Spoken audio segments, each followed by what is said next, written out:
Сайн байцгаана уу? Та бүхэндээ энэ өдрийн мэндийг хүргэе. Клиник сэтгэл зүйч Хонгорзол байна. Өнөөдөр та бүхэндээ сэтгэл зүйн дархлааг хэрхэн дэмжих вэ гэдэгтэй холбоотой зөвлөгөөг хүргэх гэж байна. Дийлэнхдээ бид биеийг хэрхэн дархлаажуулах вэ гэдэг талаар сонсож мэддэг ч гэсэндээ сэтгэл зүгээ хэрхэн дархлаажуулах вэ гэдэг талаар сонсож мэдтгүү. Тэгвэл таны сэтгэлийн дархлаа муудаж байгааг бид юугаар мэдэх вэ? Нэгдүгээрт маш их уурлаж, бухимдах, аливаа зүйлд айж, сандрах, за анхаарлаа удаан төвлөрүүлж чадахгүй байх, за бүх зүйл болж бүтэхгүй байгаа юм шиг санагдах, за юм хийх хүсэлгүй болох, ирч хүч буурах, нойрондоо муудах, за бусадтай амархан маргаж муудалцах, ажил юм уу хичээл сургуульдаа явах хүсэлгүй болох, сошиал дээр их цагийг өнгөрүүлэх. Тэгвэл сэтгэл зүйн дархлаатай нь сайн байгааг бид нар хэрхэн мэдэх вэ? Тэгэхээр тайван, тогтун, санаа зовох асуудал байхгүй. Анхаарлаа нэг зүйл дээр удаан төвлөрүүлж чадах, за гарнаас нь юм гарах, ирч хүчтэй цоглог байх, нойроо хангалттай сайн авах, бусадтай эрэг сайхан харилцаатай байх, ажил юм уу хичээлдээ явах дуртай байх.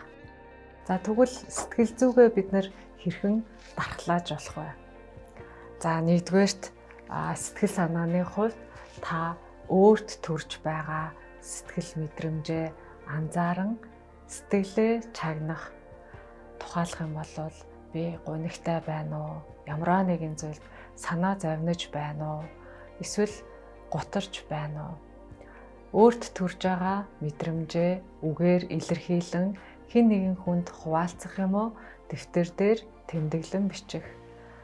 За түүнчлэн амьсгал гүнзгий авах буюу за 5-ын тоонд амьсгалаа аваад 3-ын тоонд бариад 5-ын тоонд буцаан гаргах. За нэг сайхан агаар салхинд гарах юм уу? Агаар салхинд гарч байгаа мэтэр төсөөлөн бодох. За өөрийнхөө сонсох дуртай гоё хөгжмийг сонсох. За амралт авах юм уу? Ачааллаа багасгах. Өдөр тутамдаа дасгал хөдөлгөөн хийх. За хоёрдугаарт харилцааны хувьд найз нөхөдтэйгөө ярилцах юм уу? Уулзах. За хэрвээ гомдол байгаа бол гомдлоо тайлах. Мөн харилцаанд үгүй гэж хэлж сурах.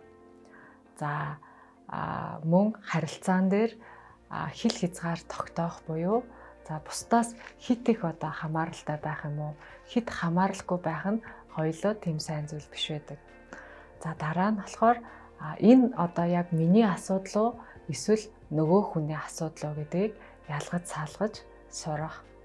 Тэгэхээр хэрвээ таны сэтгэл зүйн дархлаа сайн байх юм бол та амьдралдаа сэтгэл хангалуун, аливааг хийх эрч хүчээр дүүрэн, аз жаргалтай, бусадтай, нийцтэй, сайхан харилцаатай байж чадна. Тэгэхээр сэтгэлийн тэнхэнээс биеийн тэнхээ шалтгаалдаг. Сэтгэлтэй нь эрүүл байх юм бол биетэй нь эрүүл байна гэдгийг санаарай.